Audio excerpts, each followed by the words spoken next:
360 tutorial series हमने start करी थी। आज उसका पार्ट 6 है जिसमें हम डिस्कस करेंगे कि कितने तरह के हमारे पास विम 360 में एक्सेस प्रोवाइड होते हैं। उससे पहले एक फाइल वर्जनिंग के बारे में हम आपको बताएंगे कि जब भी आप कोई फाइल अपलोड करते हैं देन सेम फाइल आप सेम नेम की अगेन अपलोड करते हैं तो जो है सेम फाइल के बहुत वर्जन वहाँ पर आपके पास लोड होते जाएंगे। सो आप फाइल पर क्लिक करके वर्जन चेक कर सकते हैं कि कितने वर्जन टोटल अपलोड हो चुके हैं और उनमें अगर आप कंपेयर करना चाहते हैं तो वो भी ऑप्शन जो है आप कंपेयर कर सकते हैं वर्जनिंग का। सो राइट नाउ आप देख सकते हैं यहाँ पर एक पीडीएफ है हमारा जिसमें वर्जन जो है वी वर्जन 1 हमारे पास अवेलेबल है। और अगर हम सेम ही नेम की सेम ही फोल्डर में अगर फाइल रीअपलोड करते हैं सो वो एक्स्ट्रा ऐड नहीं होकर इसको रिप्लेस करके वर्जन 2 के नाम से यहाँ पर अपडेट हो जाएगी। और जब भी हम चाहे तो हमारी कंपेयर वर्जन क्लिक करके जो नई और जो ओल्ड है उनका वर्जन कंपेयर करके चेंजेस चेक कर सकते हैं। सो अब डिस्कस करते हैं टाइप ऑफ एक्सेस जो कि विम 360 डॉक्स होता है जिसमें हम सारे 2D और 3D सपोर्ट हमें अवेलेबल होते हैं। इश्यूज वगैरह हम क्रिएट कर सकते हैं। देन जो आपको 360 ग्लू एंड इसी के साथ 360 बिल्ड और डिज़ाइन के आपको ऑप्शन मिलेंगे जिनके थ्रू आप जो है मॉडल कोऑर्डिनेशन, क्लैश डिटेक्शन और कंस्ट्रक्टेबिलिटी रिव्यूज़, सो ये डिफरेंट जो है आपको RFI ट्रैकिंग वगैरह, सेफ्टी मैनेजमेंट, ये ऑप्शंस आपको इन एक्सेस के थ्रू मिलेंगे। तो जो विम 360 के हमारे पास होते हैं डिफरेंट, ये आपको जो है एक्सेस परमिट आपको लेना पड़ेगा और उसी के बाद ही जो है आप इन सर्विसेज का जो है यूज़ कर सकते हैं। मेजरली जो प्रोजेक्ट्स में आपके यूज़फुल होता है एक तो जो विम 360 डॉक्स है जिसमें हमारा पूरा डॉक्यूमेंट मैनेजमेंट का होता है एंड इसी के साथ मॉडल कोऑर्डिनेशन के लिए हमारा विम 360 डिज़ाइन एंड ग्लू।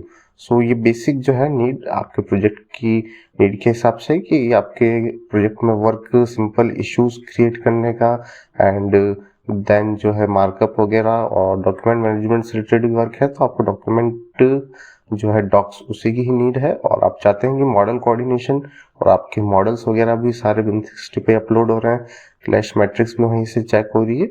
सो उसके लिए आपको मॉडल कोऑर्डिनेशन का एक्सेस लेना पड़ेगा।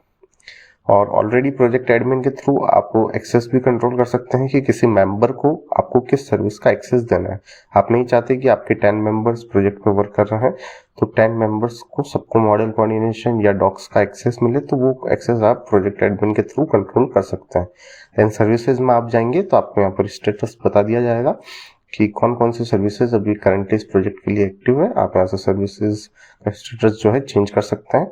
और ये जो है आपको प्रोजेक्ट एडमिन के थ्रू आप डिफरेंट मेंबर्स को कंट्रोल कर सकते हैं एंड प्रोजेक्ट एडमिन को अकाउंट एडमिन कंट्रोल करके देता है ये सारी सर्विसेज।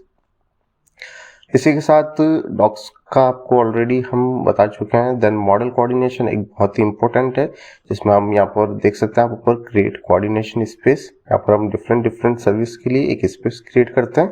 देन उन डिफरेंट स्पेसेस के बीच में जो है एक क्लैश मैट्रिक्स आपको ACC सर्वर पे अवेलेबल हो जाती है कि मैकेनिकल एंड प्लम्बिंग में अगर कोई क्लैश है तो क्या उनके नंबर्स है और विजिबल हो जाएंगे सारे क्लैश। देन डॉक्यूमेंट मैनेजमेंट, और जैसा कि इसमें प्रीवियस वीडियो में हमने बता रखे हैं project file directories and upload कैसे करते हैं डॉक्स को एंड एट्रीब्यूट कैसे क्रिएट कर सकते हैं, इश्यूज एंड मार्कअप कैसे क्रिएट कर सकते हैं। सो ये सारा डिटेलिंग है डॉक्स को हमारे डॉक्स के एक्सेस के थ्रू। सो यहाँ पर जो भी है आपको डिस्क्रिप्शन में सारे एट्रीब्यूट वगैरह दिख रहे हैं। फाइल के साथ आपको डिफरेंट एट्रीब्यूट है, description, version, size, last update, updated by, तो ये सारे आपको कंट्रोल करने को मिल जाएंगे प्रोजेक्ट एडमिन के थ्रू। सो ये था हमारा एक बेसिक ओवरव्यू जिसमें कि विम 360 के डिफरेंट एक्सेसेस की क्या क्या नीड होती है और आप उन नीड के हिसाब से जो है प्रोजेक्ट को इनका जो है आप एक्सेस ले सकते हैं।